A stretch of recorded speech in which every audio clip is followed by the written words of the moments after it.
The white dress hung limp in the June heat of 1879, and every soul in the little church of Dusty Creek, Wyoming Territory, held their breath as the minutes ticked by, and the groom's chair at the front of the aisle remained as empty as a dried-up riverbed.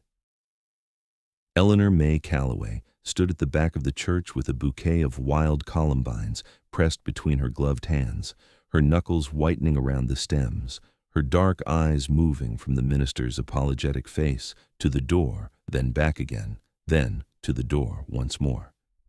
The organist had stopped playing. The candles on the altar were burning down to stubs. Somewhere near the front pew, her mother had begun to quietly weep, and the sound of it was somehow the loudest thing Eleanor had ever heard in her 24 years of life. Reverend Hollis, a kind man with spectacles that forever slipped to the end of his nose, walked slowly down the aisle toward her. He did not need to say a word. His expression said everything, but he said the words anyway, because that was what men like Reverend Hollis did. He said them gently, and they still landed like a stone dropped into still water. "Miss Calloway, I'm afraid there's no sign of Mr. Pruitt." She had known a man named Thomas Pruitt for 3 years. She had sat beside him on porch swings and walked with him along the creek in the evenings. She had let herself believe he was a man of character, a man who meant his promises. He had asked for her hand in her father's parlor on a cold October evening, and her father, Harold Calloway, had shaken his hand and poured 2 glasses of whiskey and called it done. She had sewn her own wedding dress. She had pressed the columbines herself, picking them fresh that very morning from the meadow behind her family's house, and Thomas Pruitt had not come. The silence in that small church was the kind that pressed against the skin. Eleanor could feel it on her cheeks, her throat, her hands. She could feel the weight of 47 pairs of eyes on her, some full of pity, some full of the kind of hungry curiosity that passed for sympathy in small towns, and she understood with absolute clarity in that moment that she had 2 choices. She could collapse under the weight of this humiliation, or she could lift her chin and walk out of that church with every shred of dignity she still possessed. She lifted her chin.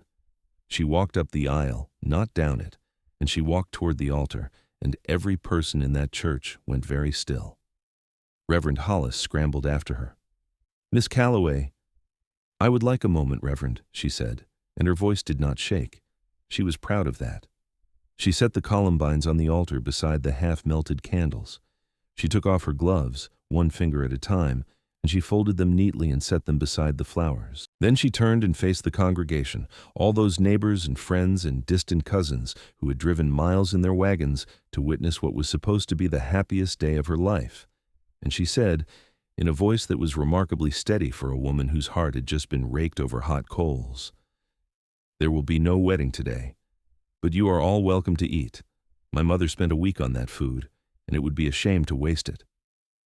1 or 2 people laughed despite themselves. Most simply stared. Her mother was crying harder now.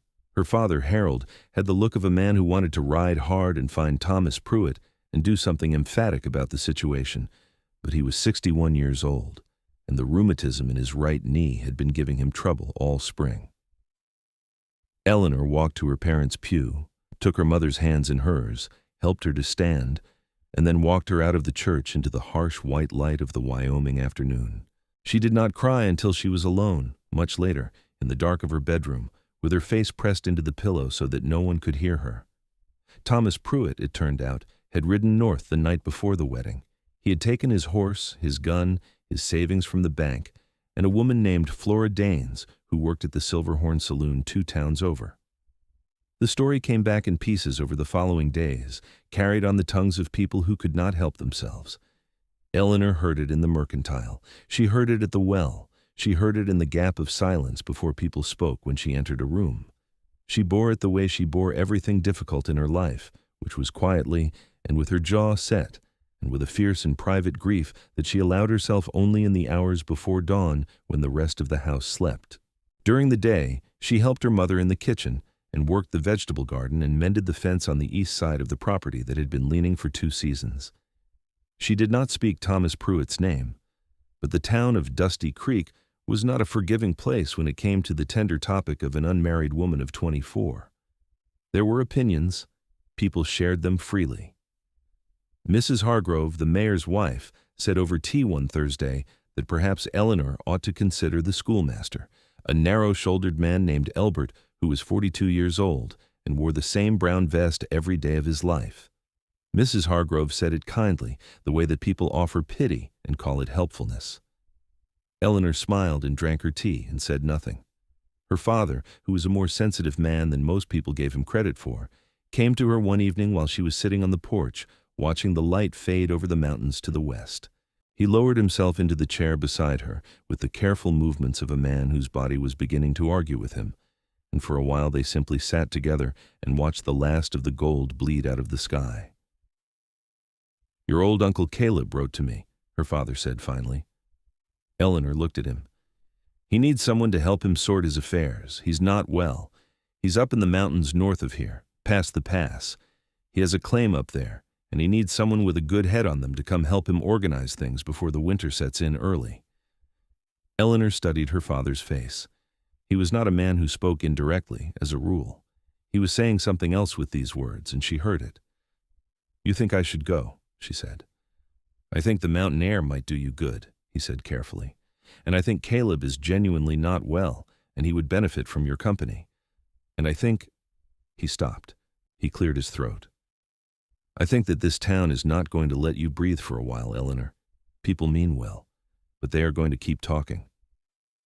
She was quiet for a long time.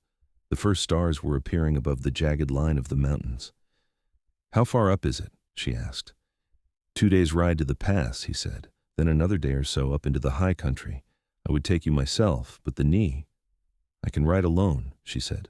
"I know you can," he said. "You have always been able to do things alone. I just don't always like it." She reached over and took her father's weathered hand in both of hers. "I will write when I arrive," she said. She left 3 days later, at first light, on her bay mare named Sunday. She packed sensibly and lightly because that was her nature. 2 dresses, her wool riding coat, her father's old compass, a good knife, matches, dried meat, flour, and a small tin of her mother's shortbread that her mother pressed on her at the last minute with red eyes and a tight embrace. She wore her riding skirt and boots and her hat pulled low, and she looked, as she rode out of Dusty Creek, like a woman who had made up her mind about something and intended to stick to it. The first day's riding took her north along the valley floor, where the land was broad and golden with summer grass, and the sky was enormous above her, and the mountains ahead grew slowly larger with each passing mile. She passed through a small settlement called Oren's Crossing, where she watered Sunday at the trough and ate her midday meal at the edge of a cottonwood grove, and she felt for the first time in 2 weeks something close to relief. The mountains did not look at her with pity. The sky did not gossip. The wind moved through the grass with cheerful indifference, and she was grateful for it. She camped that first night beside a creek, building a small fire and boiling coffee and eating a strip of dried beef and one of her mother's shortbreads, and she sat in the firelight and let herself think about Thomas Pruitt for the last time. She did not curse him, because she was not that kind of woman. She did not weep, because she had already done that, and she was determined to be finished with it. She simply acknowledged that he had been a coward, the worst kind, the kind that smiles warmly and makes promises, and then runs away in the dark when the weight of those promises becomes real to him. She acknowledged that she had loved what she believed him to be, not what he actually was, and that perhaps she had been too willing to believe. And then she fed the last of the wood onto her fire and watched the flames eat it, and she told herself she was done. She was not entirely done, of course. Grief does not work on a schedule. But she was done enough, and that was a start. The second day took her up into the foothills, where the land began to change character. The grass gave way to sage and then to pine, and the air thinned and cooled and began to smell of resin and stone. Sunday was a sensible mare who had done mountain trails before, and she picked her way up the switchbacking track without complaint. By mid-afternoon, Eleanor was well above the valley floor, the land dropping away below her in long folds of shadow and light, and she felt the particular clarity that high places sometimes give to a troubled mind. The smallness of her own troubles in the face of all that space was not dispiriting. It was, unexpectedly, a comfort.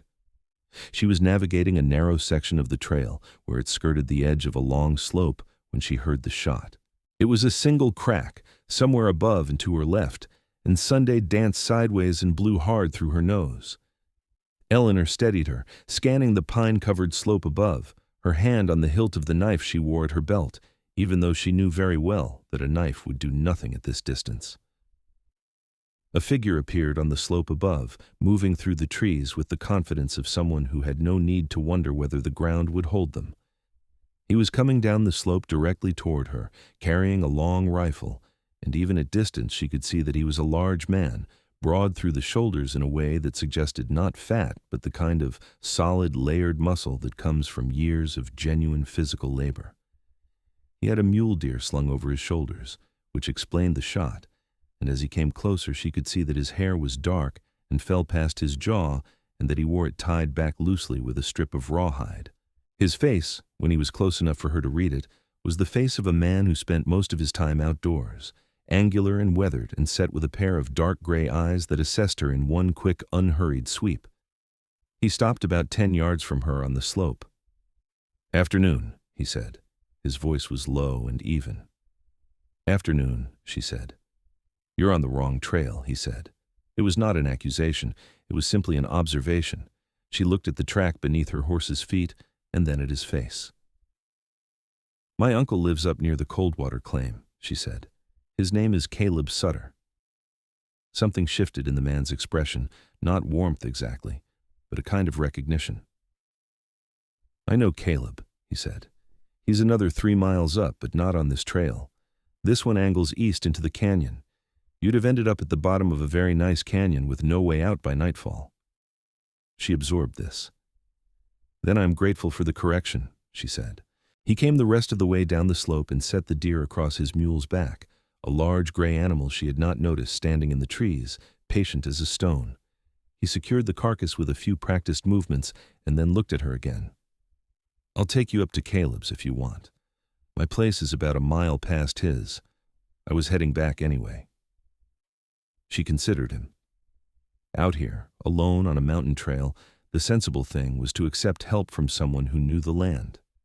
He had the look of a man who meant what he said and did not say things he did not mean, and she had always trusted her own instincts about people, even if Thomas Pruitt had recently given her some cause to question them. "I appreciate that," she said. "I am Eleanor Calloway." "Eli Tanner," he said. He did not tip his hat in the elaborate way that men in town sometimes did. He simply nodded once and turned the mule up the correct trail and began walking. She followed him. The trail wound up through pine and spruce, and then briefly above the tree line where the sky was a breathtaking blue, and the wind came off the snow-capped peaks to the north with a bite in it.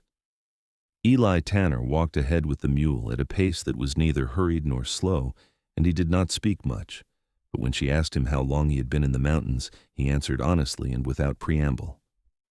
12 years, he said. Came up after the war. She did not ask which war, because there was only one he would have meant by that particular tone. The war between the states had ended 14 years ago, but it still lived in men like a splinter under the skin, invisible to the eye, but felt with every cold morning. "Do you trap?" she asked. Some, he said. "Mine a bit. Hunt. Cut timber when the camps down in the valley need it." He paused. "Mostly I just live up here." She found this answer more honest than most men would have been, because most men felt the need to justify themselves with productivity. He simply lived here. That was what he did. They reached Caleb Sutter's cabin just as the afternoon light was turning amber and long. It was a good cabin, solid built of notched logs with a real stone chimney and a narrow porch where a rocking chair sat. The door opened before they reached it, and Caleb Sutter came out onto the porch, and Eleanor had to work to keep the shock from her face, because the last time she had seen her great-uncle, he had been a big, upright man with a full white beard and a voice that carried across 3 rooms. The man on the porch now was thin in a way that meant something was taking him from the inside, and he moved with deliberate care, and his eyes were very bright in a face that had grown old since she last saw it. But he smiled when he saw her, and the smile was his, completely, unchanged. "Eleanor, girl," he said, "you came." "I came," she said, and got down from Sunday and walked up the porch steps and embraced him, careful with his thinness. He looked over her shoulder at Eli. "You found her?" "She found the wrong trail," Eli said. "I corrected it." Caleb nodded. "Stay for supper," he said to Eli. "I have beans on."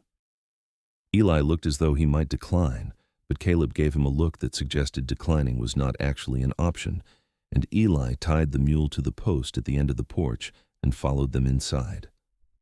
The cabin was small, but organized in the way of a man who had learned to value the things around him. Books on a shelf above the fireplace, good tools hung in their proper places, a table with 2 chairs and a third that had been added at some point against the wall.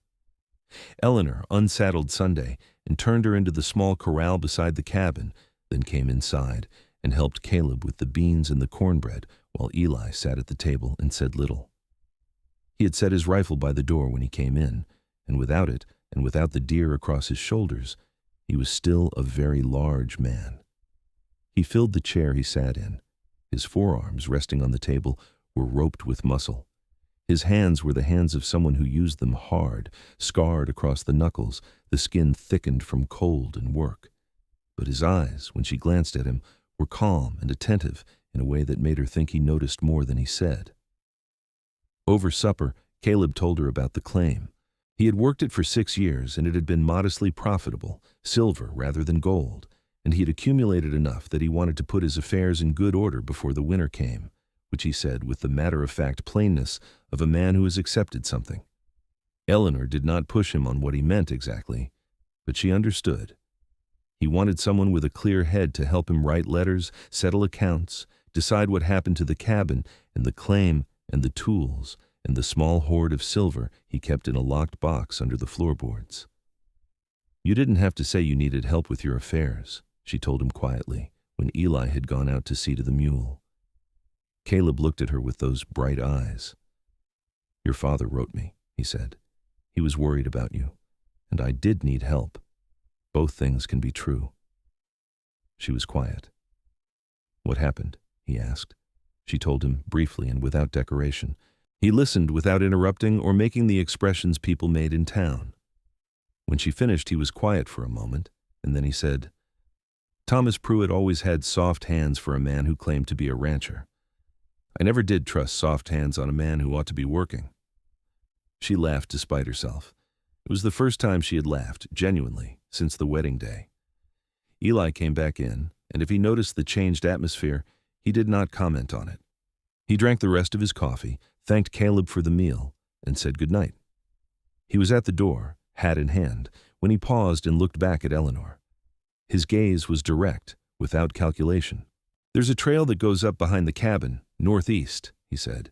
"If you go up about half a mile in the morning, before the light fully comes, you can see the whole valley below and the peaks above at the same time. It's worth the cold." Then he left, and Eleanor sat across from Caleb in the firelight and thought about a man who would volunteer, unprompted, what was worth the cold. She woke before dawn and went up the trail he had described. He was right. It was worth the cold.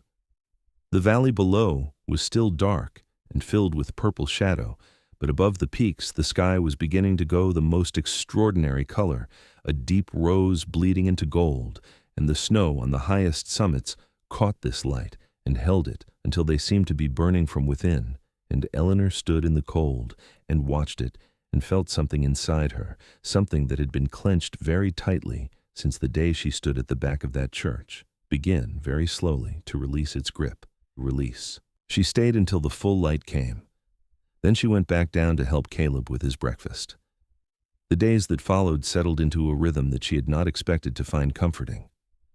Mornings she helped Caleb with his correspondence and his accounts, sitting at the table with his papers spread between them, writing letters to his attorney in Cheyenne and to the assayer down in the valley about the value of the remaining vein. Caleb dictated, and she wrote in her neat, practical hand, and gradually the picture of his affairs took shape around them.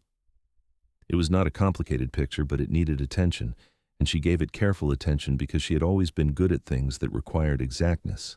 Afternoons, she was largely free. She explored the trails around the cabin, learning the land the way she always learned new places, on foot and slowly, paying attention to what grew where and what the light did at different hours and which rocky outcroppings gave shelter from the wind. She found a spring a quarter-mile east that was ice-cold even in July. She found a grove of aspen higher up whose leaves were already beginning to tremble toward autumn gold, even though it was only late June, because the mountain seasons moved faster than the valleys. She found a hawk's nest on a limestone ledge and spent an hour watching the parent bird work the thermals above the ridge. And she found herself encountering Eli Tanner with a regularity that surprised her, though on reflection it should not have. His cabin was a mile up the trail, and he passed by Caleb's on his way down to where he kept his traps, and he stopped in several times a week to check on Caleb, because it became clear to Eleanor that checking on Caleb was something he did as a matter of course, had been doing for some time, without any fuss or announcement. He would appear at the door, exchange a few words, leave a cut of meat or a bundle of firewood, and go on his way. Caleb treated him like family without calling him that.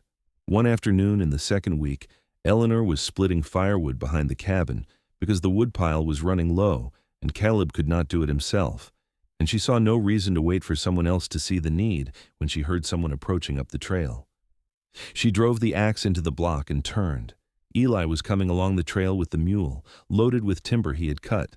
He looked at her with the wood axe and the growing stack of split wood, and his expression did something she could not quite categorize. "I was going to do that," he said. "I noticed it needed doing," she said. There was a pause in which neither of them said anything, and then he nodded, the way he nodded at things he accepted without argument, and unloaded the timber beside the woodpile and began to split alongside her without being asked. They worked in parallel for the better part of an hour, the axes falling with a steady rhythm, the chips flying, the stack growing. He was substantially stronger than she was, and his splits were faster and cleaner, the axe going through the rounds with a single decisive stroke. She watched him work with the kind of frank professional appreciation she would have given anyone who was very good at a physical task, and she noticed, because it was impossible not to, that the muscles in his back and shoulders moved under his shirt with the easy power of someone who had been doing this kind of work for a long time. When they stopped to rest, he drank from his canteen and offered it to her without thinking, a casual, unself-conscious gesture that she registered because it was the gesture of a man who did not perform gallantry but simply acted from it. "How long has Caleb been sick?" she asked. He was quiet for a moment. "Since winter," he said. "He doesn't say much about it." "He says it's his heart," she said. Eli nodded slowly. "That's what Dr. Fenwick said too when he came up from the valley in the spring. Said he needed to come down to lower altitude, take it easy." He paused. "Caleb said he would rather die up here than live down there." Eleanor looked toward the cabin. "He means it," she said. "I know he does," Eli said. They were quiet together for a moment, and it was not uncomfortable, that quiet. It had the quality of two people who are accustomed to thinking before they speak. "You have people down in the valley?" he asked. "My parents," she said, "in Dusty Creek." "You came up to help Caleb?" "Yes," she said, and then, because it seemed dishonest not to add it, and because I needed to be somewhere that was not Dusty Creek for a while. He did not ask why. She had the sense that he already knew, or had guessed, or simply respected the boundary of it. He picked up his axe and drove it into a fresh round of wood. It occurred to her, walking back to the cabin later, that she had not once, in his company, felt the specific kind of self-consciousness she associated with being an unmarried woman of 24 in the presence of men who were aware of her marital status. He simply treated her like a person, like someone who had the same right to split wood or read the sky or make decisions as anyone else did. She found this, without quite knowing why, enormously refreshing. At the end of the second week, she was coming back from the spring with a full bucket when she found a man she did not know standing at Caleb's door. He was stocky and had a thick brown beard and wore a canvas coat despite the warmth of the afternoon, and he was talking to Caleb in a low, insistent voice that made Eleanor set the bucket down quietly and move closer rather than announcing herself. "The claim is worth 3 times what you're saying," the man was saying. "I'm offering you a fair price, old man, and you know it." "You're offering me what you think you can get it for," Caleb said. His voice was calm but strained. "You're not going to work that vein much longer. Be reasonable." I am being entirely reasonable, Caleb said. I told you, Mr. Jakes, I am not selling at your price. When I am ready to sell, I will sell at a proper price through proper channels. The man called Jakes shifted his weight, and his voice dropped into a register that was less negotiation and more something else. That might be harder to arrange than you think, he said. Things happen up here. On a mountain like this, a man's alone. Eleanor stepped up onto the porch. Both men turned. She gave Jakes the kind of look she had developed over 2 weeks of mountain air and 3 years of believing in a man who turned out to be nothing, a look that was clear and entirely unfrightened and suggested she had already taken his measure. "Can I help you?" she asked. Jakes looked at her, then back at Caleb, then at her again, with the speculative look men sometimes wore when they were reassessing a situation. "Just business," he said. "Then you can conduct your business during business hours," she said pleasantly. "In town? Through the attorney, as my uncle has suggested?" A beat of silence. Jakes put his hat back on. "I know where the claim is," he said, which was not quite a threat, but was not quite not one either. Then he went down the porch steps and mounted his horse and rode down the trail. Caleb let out a long, slow breath. "That is not the first time he has come," Eleanor said. "No," Caleb admitted. "He has been coming since March." "You should have told me. You have enough to think about."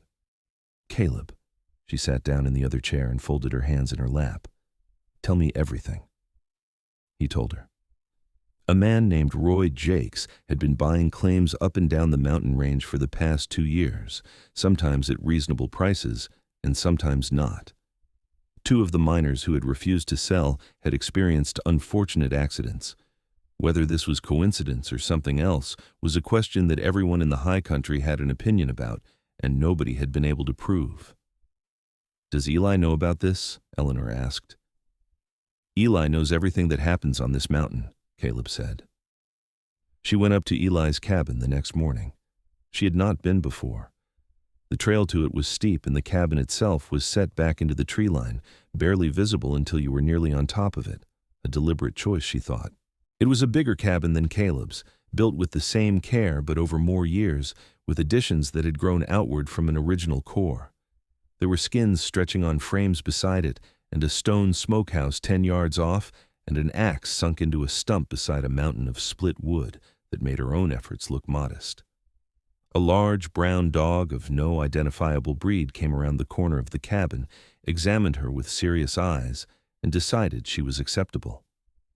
Eli came to the door before she knocked. He must have heard her on the trail. She told him about Jakes. He listened with his arms crossed and his shoulder against the doorframe, and she noticed that his jaw had gone very slightly tighter as she spoke. "I know Jakes," he said when she was done. "Caleb says you know everything that happens on this mountain." "Caleb says too much sometimes." But there was no heat in it. "Jakes is a problem. He works for a man in Cheyenne named Aldrich who wants to consolidate the whole northern range under one operation. He's not above intimidation." "The 2 men who had accidents," Eleanor said. Eli looked at her steadily. "Pete Marlowe fell down a mine shaft in October. Daniel Rourke's cabin burned in April." He paused. Both men had refused to sell. The air between them was very still. "Caleb is not going to sell to him," Eleanor said. "No," Eli agreed. "He is not." "Then we need to be careful," she said. He looked at her with those gray eyes. "We," he said. "I am here, am I not?" she said. She held his gaze. "And I am not going anywhere until Caleb's affairs are properly settled." Something moved through Eli's expression that she could not entirely read. It might have been surprise, or it might have been something quieter and less expected than that. "You should not have to deal with Jakes," he said. "And yet here I am, having already dealt with him once," she said mildly. "I'm not afraid of men like Roy Jakes. I have met men like him before. They are loud, and they are sure that everyone around them will eventually give way, and the thing they find hardest to reckon with is a person who simply will not." Eli was quiet for a moment. Then he unfolded his arms from his chest and said, "Come in. I'll make coffee and we'll think through what to do." She went in. The inside of the cabin was clean in the way of a man who lived alone but took care of his space, not tidy in the way of performance, but functional and deliberate. Books more than she expected, a good rifle over the mantel and another on the rack beside the door, animal skins on the floor as rugs keeping out the cold, a table with 4 chairs, which she found interesting, a stone hearth with a good fire burning despite the summer, because at this altitude the nights came cold regardless of the season. He made coffee in a tin pot, strong and black, and they sat across from each other at the table and talked through the situation with a practicality that she found deeply satisfying. They agreed that Caleb should complete the transfer of the claims paperwork to his attorney in Cheyenne as soon as possible, so that Jakes could not claim any ambiguity about ownership. They agreed that Eleanor would write the letters and Eli would carry them down to the Valley Post Office himself to make sure they arrived. They agreed that Eli would increase the frequency of his visits to Caleb's cabin. "And I will be there," Eleanor said simply. He looked at her. "You said you are not afraid of Jakes." "I am not." "Have you ever fired a rifle?" he asked. She raised an eyebrow. "My father is a Wyoming man," she said. "I've been shooting since I was 8 years old." His mouth did something at one corner. It was very nearly a smile. "Then you will do fine," he said. She rode back down to Caleb's with the morning well underway, and a feeling she had not expected, a feeling of straightforward purpose, of knowing exactly what needed to be done and having someone to do it alongside. It was a good feeling, clean and uncomplicated. Over the following weeks, as July settled into its full heat even at altitude, Eli became a consistent presence in her daily life in a way that crept up on her before she noticed it. He stopped in at Caleb's more often than strictly necessary for the protective purposes they had agreed on. He brought things, venison, and once a beautiful brook trout that he had caught in the high lakes. He fixed the gate on the corral that had been hanging wrong since Eleanor arrived. He found one afternoon that the roof was leaking in one corner, and he was up there with a bucket of pitch before Caleb could say anything about it. Eleanor noticed that he never made a production of these things. He simply did them the way he seemed to do everything, quietly, and with complete attention, and without any apparent need for acknowledgement. She began to notice his hands, which she had observed before, in the abstract way you notice someone's physical capability. But now she noticed them differently. She noticed the care he took with delicate tasks, the way those large, powerful hands could do small things gently when required, petting the dog, mending a leather strap, turning the pages of one of Caleb's books in the evenings when Caleb invited him to stay. She noticed that he read. She discovered this on an evening when she came back from an afternoon walk to find Eli and Caleb sitting in companionable silence by the fire, each reading, the lamp between them throwing warm light over both their faces. Eli had a volume of Thoreau open on his knee. She stood in the doorway for a moment before either of them noticed her, and she thought that the picture they made was one of the more quietly beautiful things she had ever seen.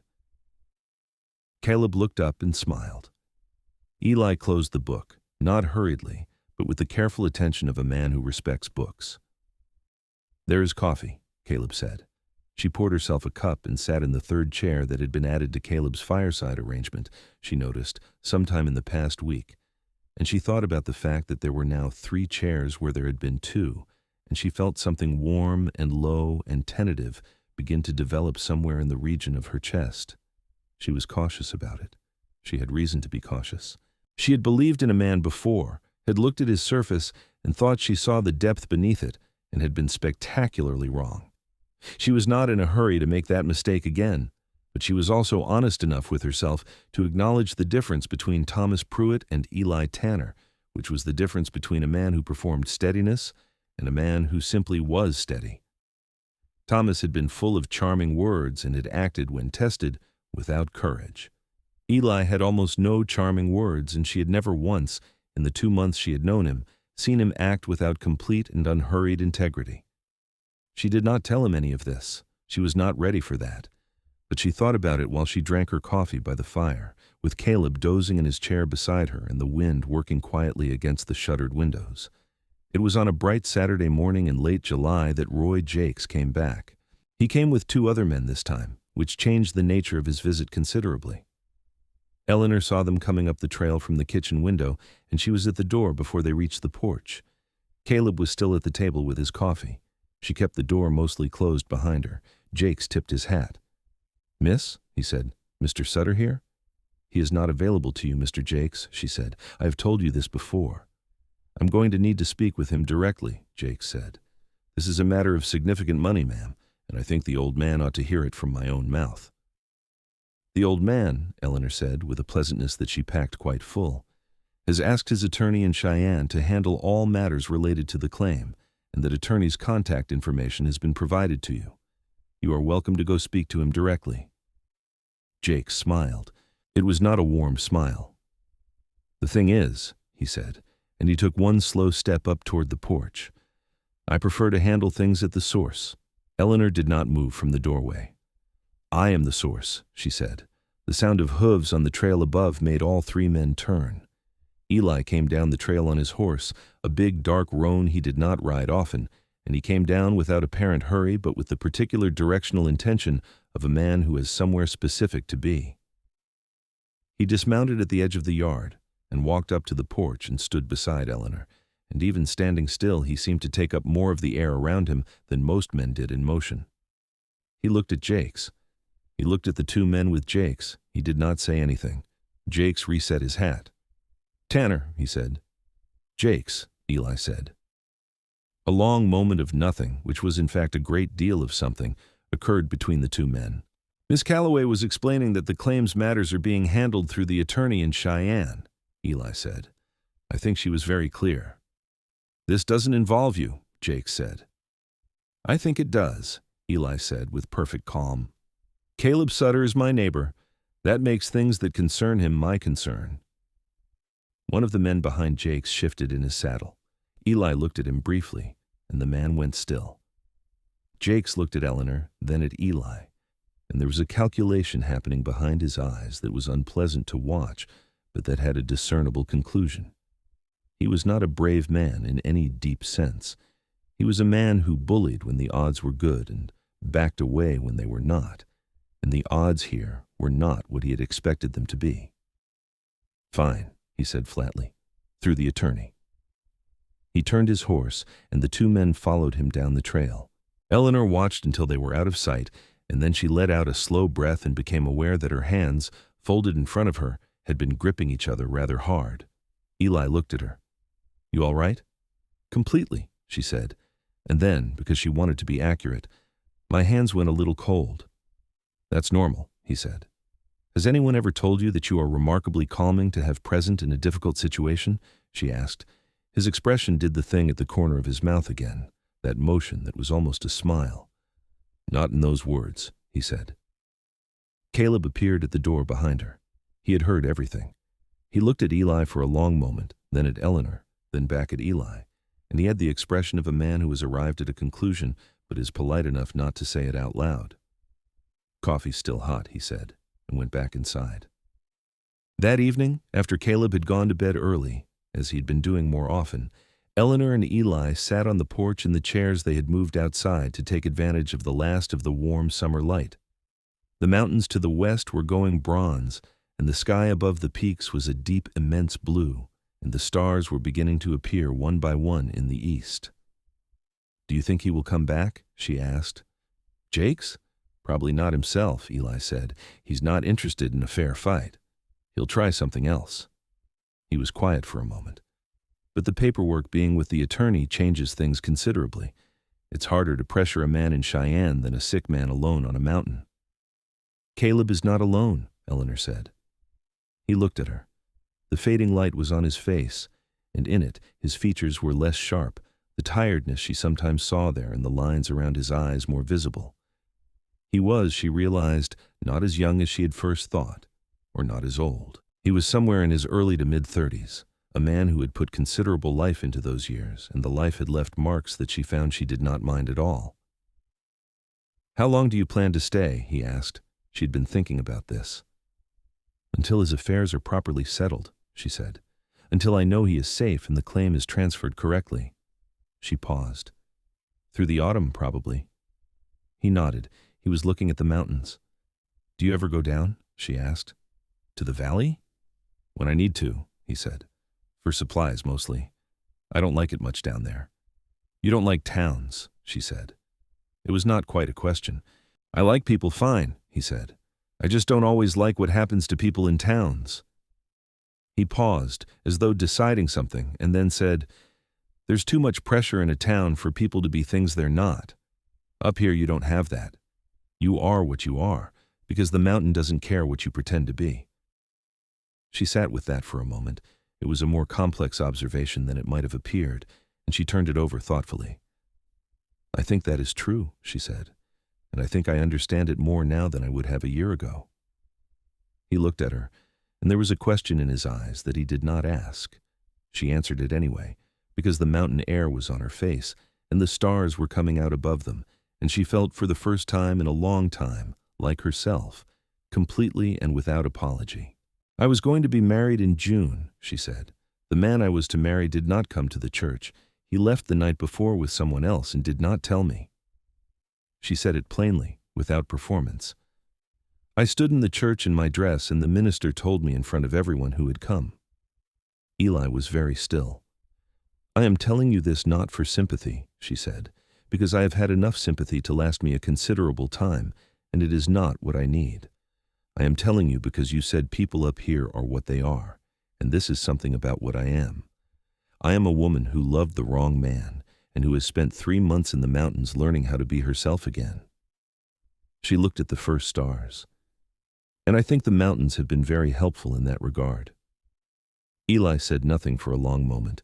When he spoke, his voice was quiet and level, and held something in it that was not pity. "He was a coward," he said. "Yes," she said. "He was. That is his failure, not yours." "I know that," she said. "It took me a while to know it, but I know it now." He turned in his chair and looked at her with those gray eyes, steady and direct, and said, "For what it is worth, from where I sit, the failure of understanding is entirely his." She held his gaze.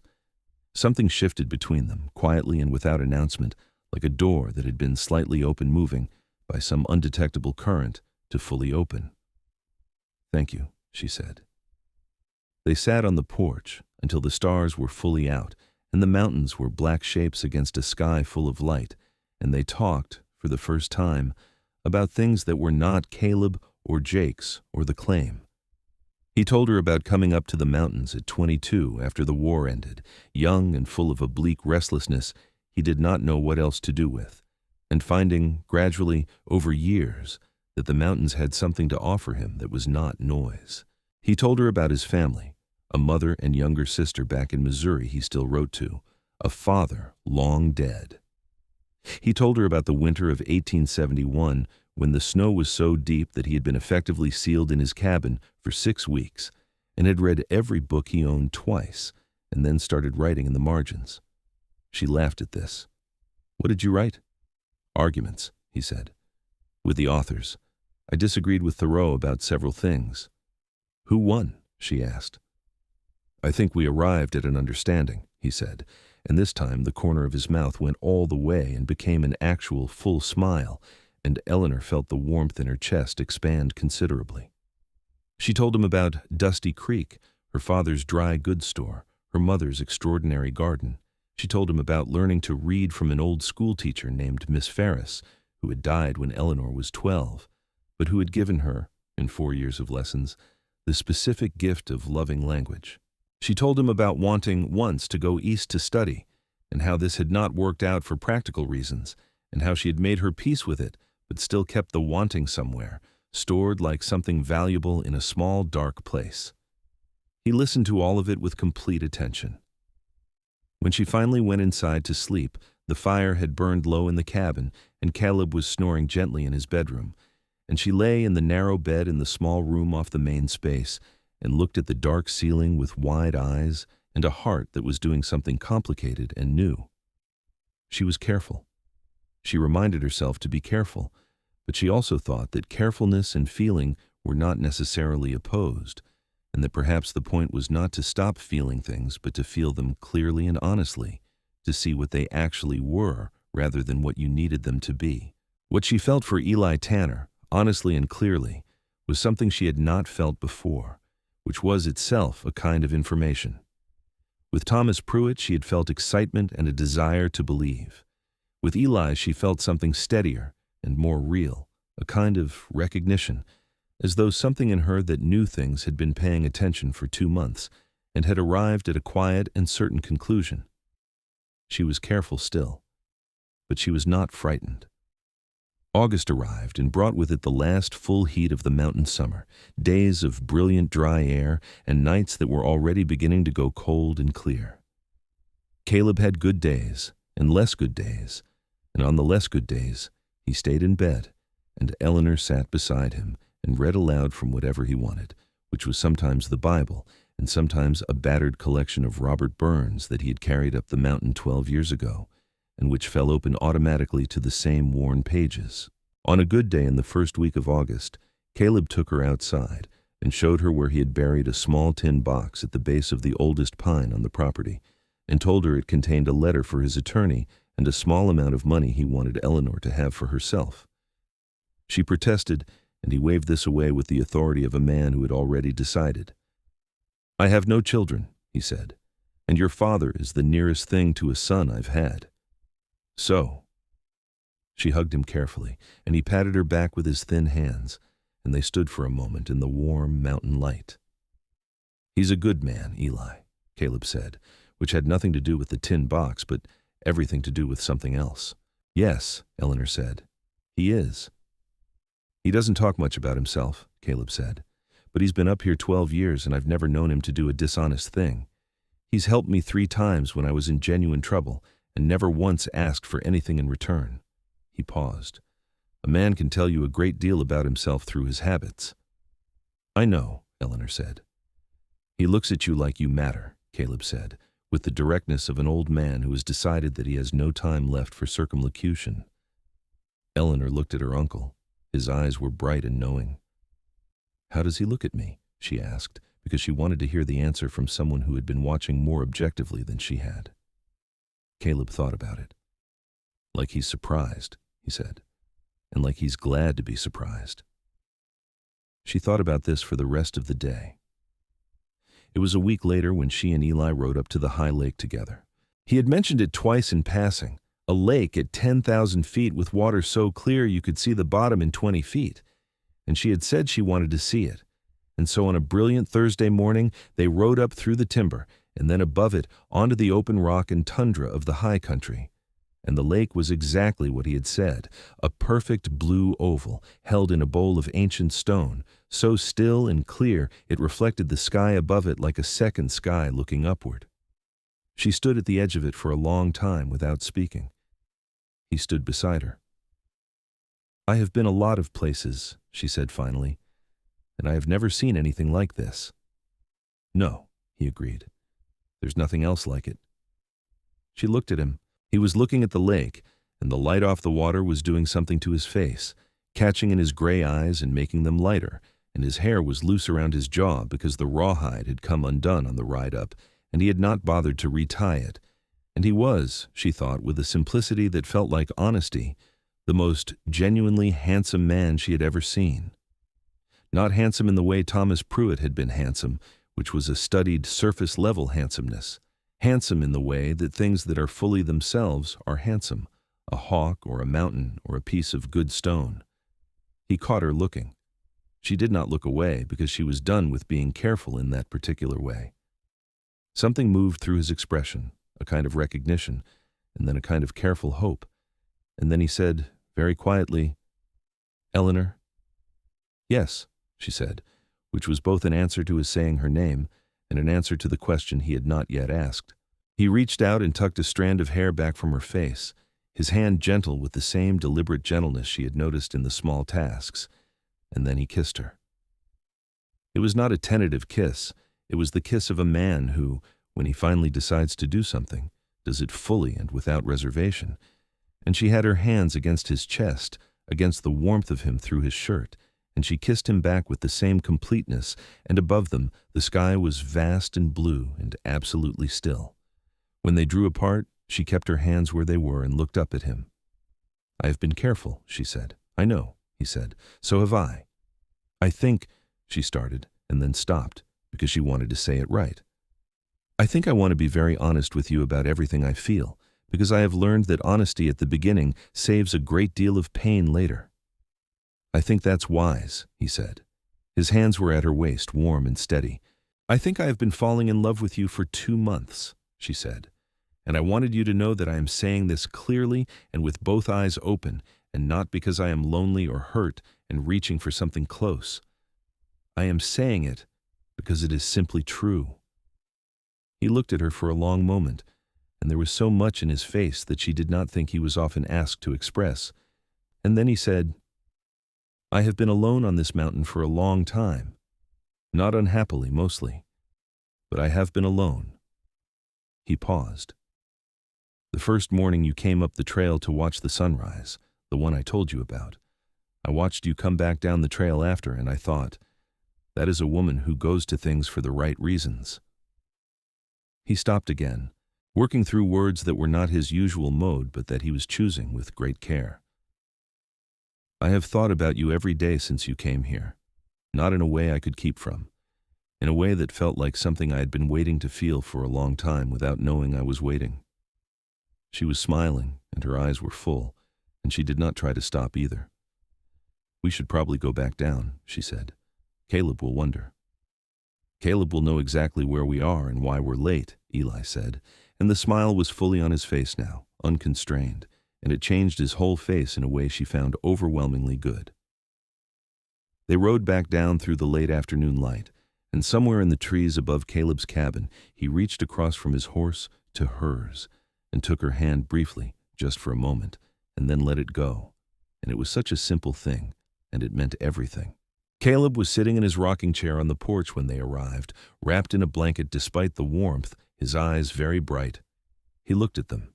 He looked at Eli. He looked at Eleanor. "About time," he said, and went back inside. September brought the first serious cold to the high country. The aspens went gold overnight, it seemed, and then the cottonwoods in the creek bottoms below, and the mornings were brittle with frost, and the sky was a deep cutting blue that made everything look very sharp and very near.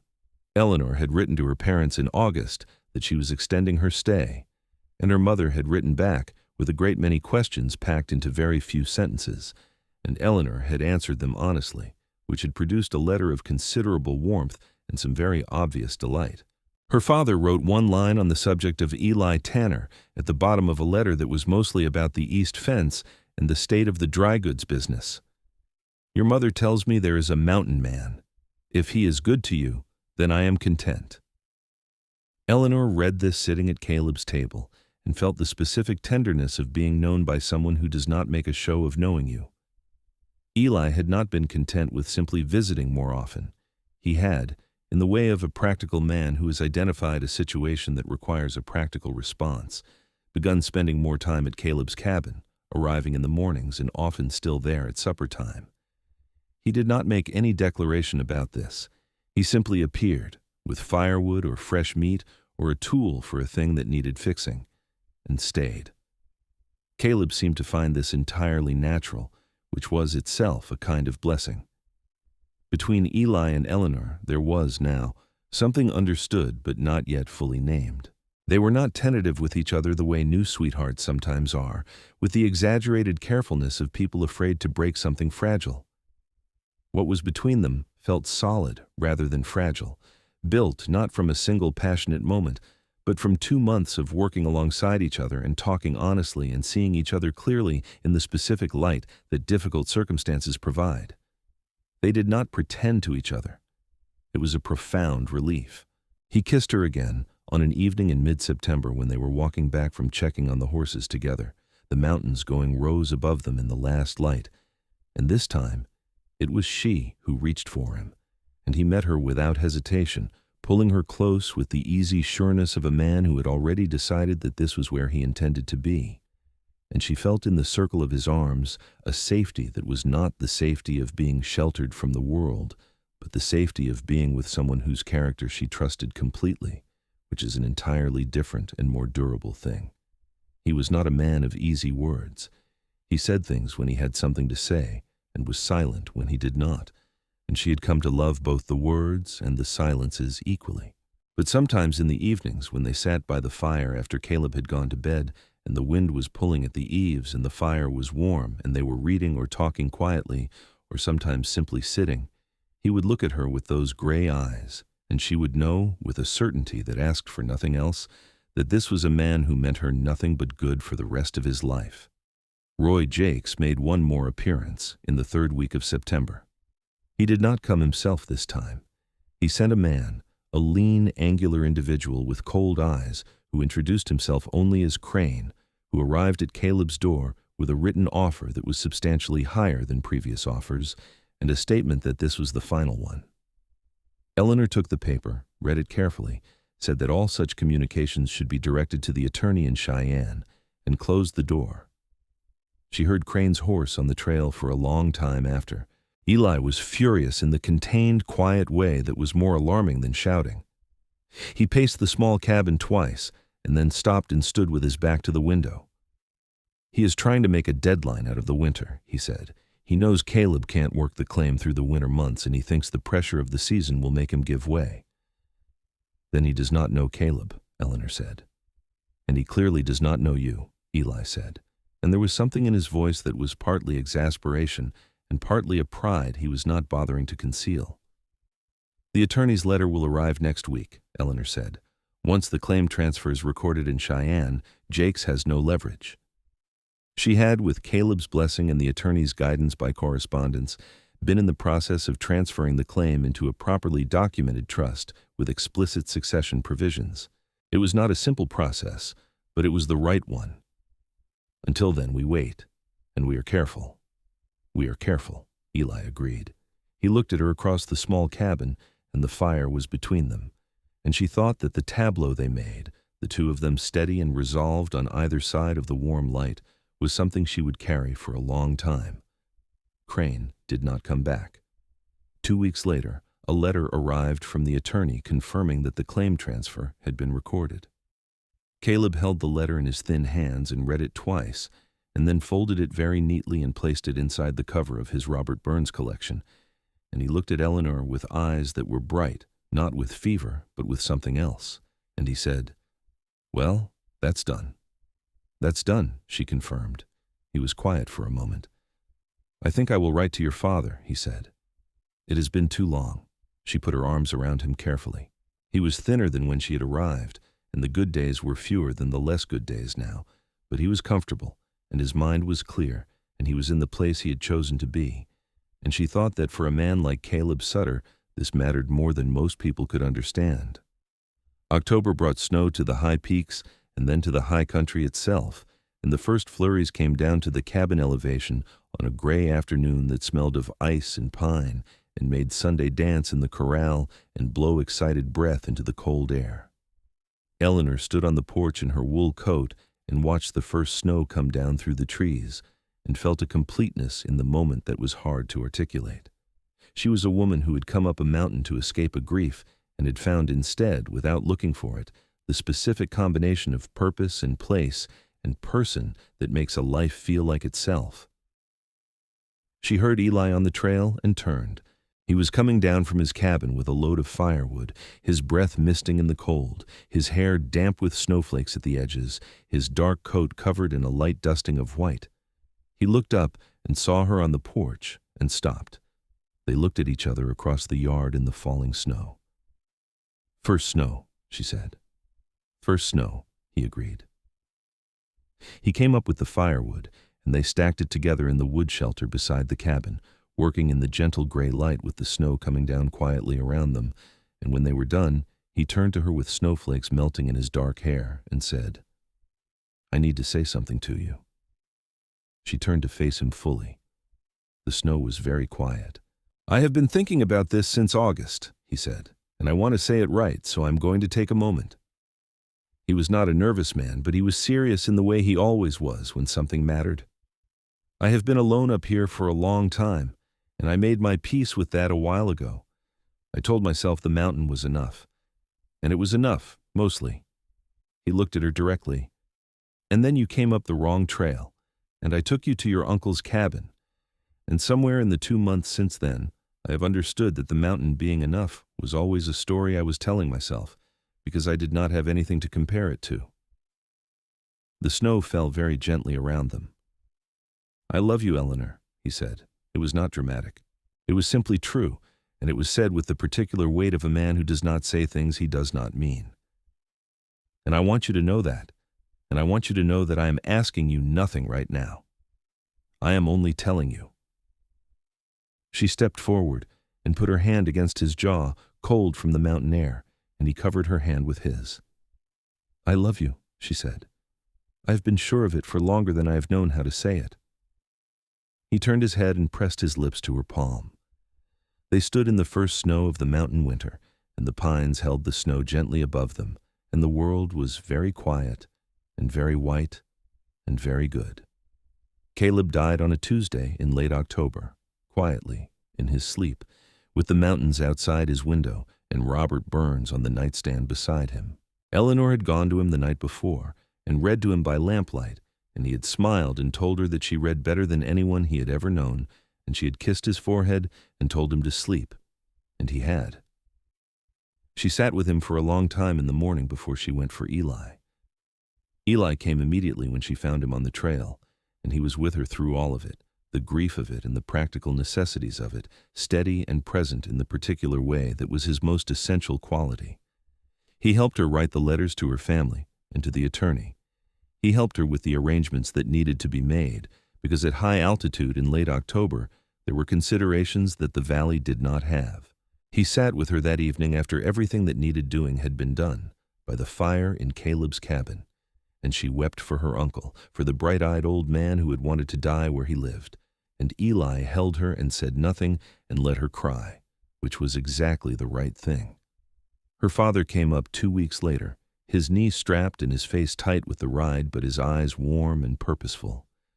He had brought her mother's apple butter and 3 months of letters and the specific energy of a father arriving to manage a situation that turned out to need very little managing. He met Eli on the first morning, when Eli arrived at the cabin with fresh-cut wood.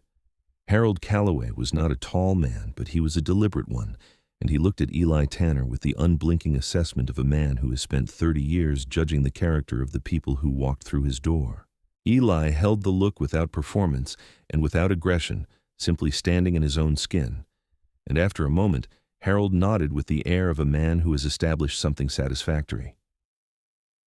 They spent most of the morning together, the two of them, while Eleanor sorted through Caleb's remaining papers, and she heard their voices through the cabin wall, low and unhurried, and she did not know exactly what they said, but she knew the tone of it. Her father came inside at noon and sat at Caleb's table and watched her pour the coffee, and he said, "He's a good man." "Yes," she said. "He wants to speak with me about something," Harold said. Eleanor looked at her father. Her father looked at her with the small, careful smile of a man who is extremely fond of his daughter and also extremely pleased with how something is turning out. "Is that so?" she said.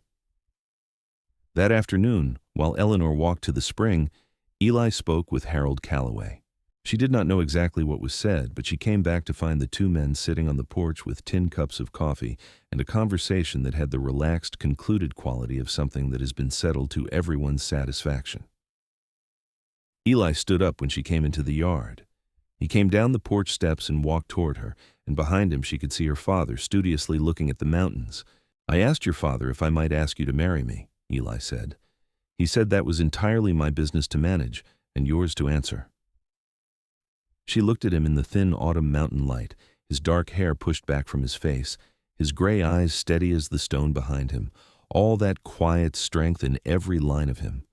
And she thought about the white dress and the empty church and the columbines she had laid on the altar, and she thought about what it cost to believe in someone, and she thought about what it was worth when the person you were choosing was actually, genuinely, the person you believed them to be. "Yes," she said. "Obviously, yes." He laughed. He actually laughed, full and warm, and it transformed his face into something so openly joyful that she felt it like sunlight. He took her by the hands and pulled her to him, and she put her arms around his neck, and he held her up off the ground for a moment, just briefly, with the ease of someone for whom she was no kind of weight at all, and then set her down and kissed her properly while her father on the porch cleared his throat loudly and then gave up on propriety and was smiling when she looked over. Harold stayed for a week, settling Caleb's remaining affairs and meeting the attorney who rode up from the valley for a day to finalize the documentation. And in the evenings, the three of them sat together in the cabin that had been Caleb's and talked the way people talk who are beginning the work of becoming a family. Harold left on a Friday morning with the satisfied expression of a man who has accomplished what he came for, and more. He hugged his daughter for a long time on the porch and told her he was proud of her in the plain way that Harold Calloway said things, and she held on to him and breathed the familiar smell of him, bay rum and wool and the faint trace of his pipe, and felt the specific comfort of a good father. He shook Eli's hand. Then, unexpectedly, he pulled him into a brief, solid embrace, clapping him once hard on the back, and Eli looked slightly startled and then quietly moved. Eleanor watched her father ride down the trail until he disappeared into the trees. The wedding took place in the valley at the beginning of December 1879, in the small church in the settlement of Wheeler's Pass, which was the nearest town with a proper minister and enough space for the people who came. Her parents drove up in the wagon, her mother with her eyes already red from anticipatory weeping, and a new dress made in the 3 weeks since the engagement, which was fast work by anyone's standard. Several of the mountain men who had known Eli for years came down from the high country, lean, weathered men who looked faintly uncomfortable in town and made jokes in the church and seemed genuinely, wordlessly pleased for him in the way of people who do not express things effusively, but mean them entirely.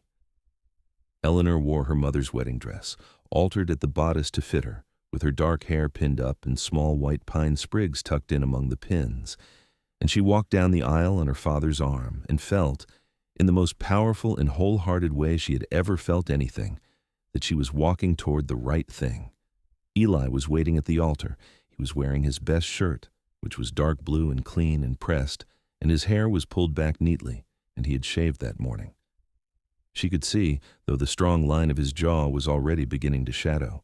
He was the largest and most solid presence in the room, broader through the shoulders than any other man there, and he stood at the altar the way he stood everywhere, upright and quiet and entirely at ease with himself. And when he saw her coming down the aisle, the look on his face was something she thought she might remember for the rest of her life. Not performance, not ceremony. Just a man seeing the person he loved walking toward him and being profoundly, completely glad of it. The ministers said the words.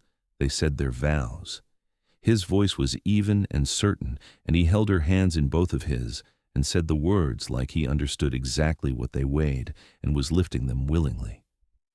She said hers with the same clarity and the same weight, and when the minister said they were married, Eli kissed her, and someone in the back of the church let out a whoop, and her mother wept outright.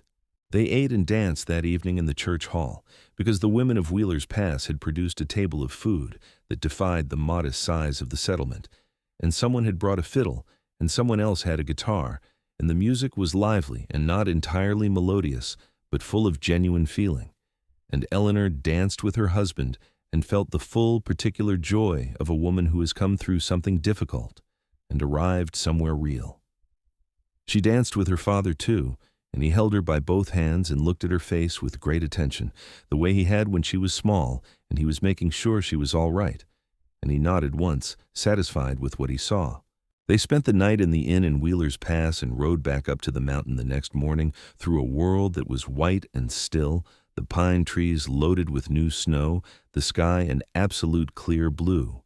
And Sunday picked her way up the trail with her usual steady competence, and Eli rode beside her on the dark roan, and the world was very quiet and very clean. He had been working on his cabin since October. She had not been allowed to see it, which had amused her, but now as they came up the last stretch of trail and the cabin came into view through the trees, she understood why he had been particular about it. The cabin had been extended again.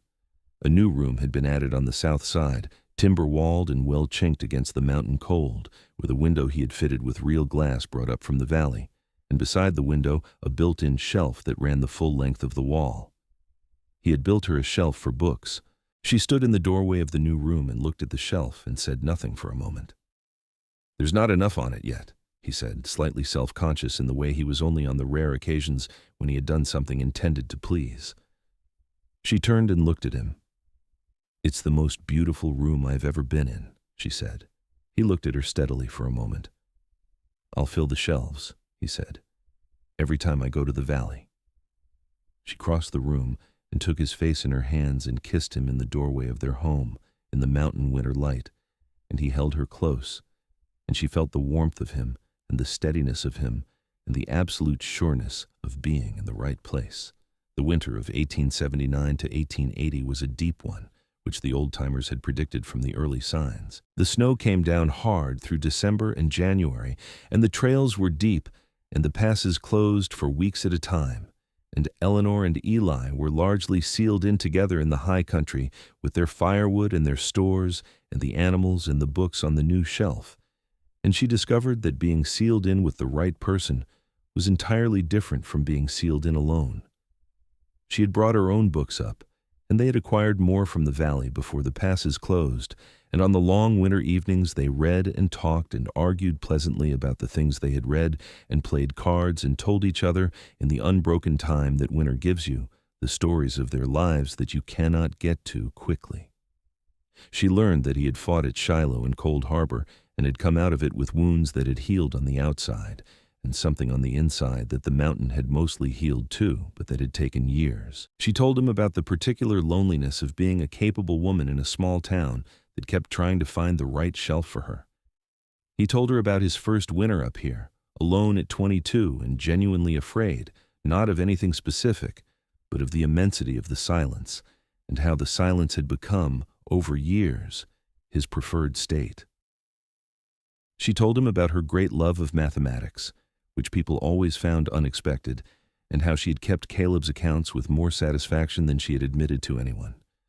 They fit together, she thought, the way good timber fits, not because they were the same shape, but because they had been seasoned by their different lives into something that was ready to be joined. In February, she knew she was expecting a child. She told him on a Sunday evening, sitting at the kitchen table after supper with the fire going and the wind against the roof. And she said it simply because there was no other way she would say anything to this man. He was quiet for a moment, and then he put down the cup he was holding and looked at her across the table, with gray eyes that had gone very bright and very soft at the same time, and he said, "Are you well?" "I am very well," she said. He reached across the table and took her hand in both of his. He was quiet for a long time. Then he said, "I did not know I wanted this until right now, and now I want it more than I know how to say." She squeezed his hands. "You don't have to say it," she said. She wrote to her parents. Her mother wrote back by return post with so many instructions regarding the pregnancy that the letter took 3 pages, and her father wrote one line below her mother's conclusion. "We will come in the spring." They came in May, when the passes opened and the mountain meadows were full of columbines, Eleanor noted, because the mountains had a sense of occasion. Her mother took one look at Eleanor, now visibly expecting, and cried, and then recovered and immediately became extraordinarily practical, which was her mother's particular superpower. Her father shook Eli's hand and looked around the cabin and the woodpile and the corral and the organized state of everything, and nodded with the deep, slow satisfaction of a man who has assessed a situation and found it entirely sound. Eleanor's mother stayed through the summer, which was in fact a great comfort because Eli was as steady and capable as any man could be. But there were things about what was coming that a mother knew better, and Eleanor was wise enough to know this and glad of the company. The baby was born in late July 1880, on a morning of extraordinary clarity when the light came in through the glass window of the south room and lay in long, bright bars across the floor. He was a boy, solid and dark-haired and loud from the first moment, and Eli held him in those large, careful hands with an expression on his face that Eleanor thought she would carry in her heart every day for the rest of her life. Pure, unguarded wonder. A man who had built himself a fortress of solitude and competence, standing in the morning light with his newborn son in his arms, completely undone in the very best way. They named him Caleb, because that was not a question.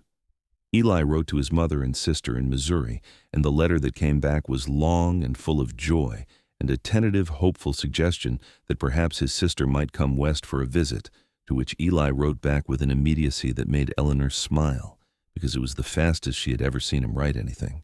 His sister Nora arrived in September, a small, dark-haired woman in her late 20s with the same gray eyes as her brother and a directness of manner that Eleanor recognized and liked immediately. She took little Caleb in her arms with the ease of someone who had done this before and walked him around the yard, talking to him as though he was an adult person with opinions. And Eli watched his sister from the porch with an expression so open and quietly moved that Eleanor had to look away to give him the privacy of it. Nora stayed through the autumn and was good company through the early cold. She and Eleanor talked for hours, the way women who understand each other quickly can talk. And Nora told Eleanor things about Eli's childhood and his youth and the years after the war that helped her understand the shape of him even better. Not secrets, but context, the kind of story that makes a person three-dimensional in a new way. One evening when Eli was outside and Nora was nursing Caleb by the fire, she said to Eleanor with her direct gray gaze, "You know, after the war, I was afraid he would never come back from wherever he had gone inside himself. He wrote to us, but the letters were, I don't know, farther away than the distance.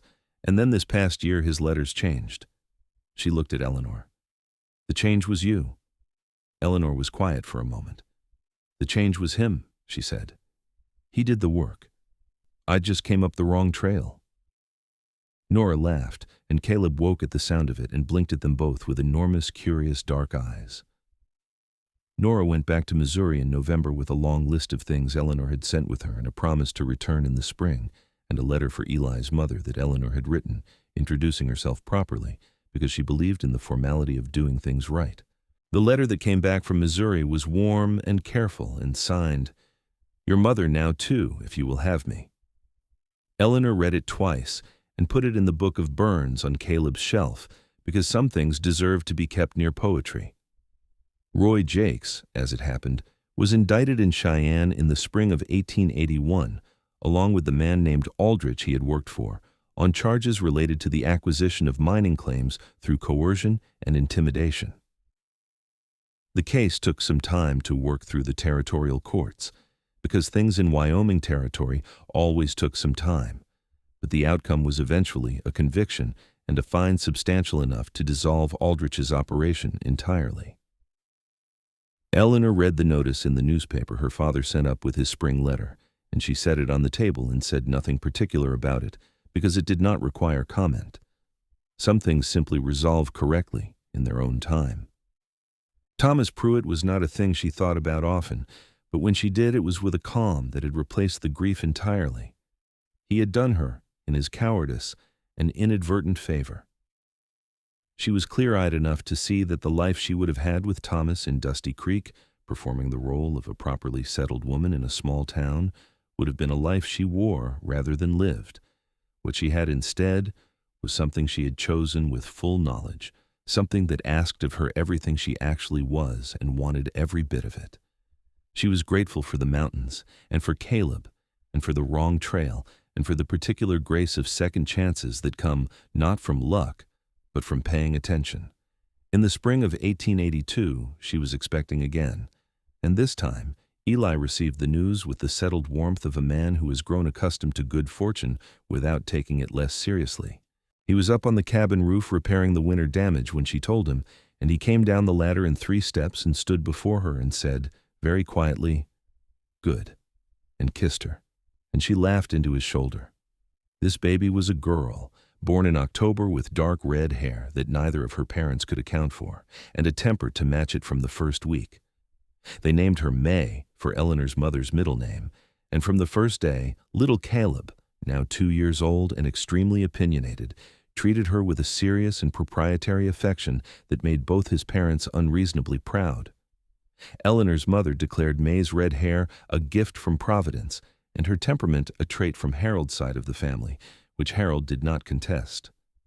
The cabin had been expanded twice more by this point, because Eli was a practical man who could see the future coming, and was not the kind of person who waited for a problem to arrive before addressing it. The south room with its book-lined wall was now a proper bedroom, and there was a new kitchen addition with a real iron stove that Eli had packed up the mountain in pieces on the mule and assembled himself over 3 days, and there was a second bedroom for the children. It was a real home now, built in stages from need and care, and the specific pleasure of making things with your hands that will last. On a summer evening in 1883, Eleanor stood at the door of the cabin and looked down the long slope of the mountain toward the valley below, where the last light was going, amber, and the distant settlement of Wheeler's Pass was a small cluster of warm yellow lights in the gathering dark. She had little May on her hip, who was 9 months old and deeply interested in her mother's braid, and Caleb was somewhere in the yard behind her, making a noise that she identified as him trying to get the dog to do something the dog had no interest in doing. Eli came up beside her. He had been in the wood shelter doing something with a piece of harness, and his hands were still working at the leather.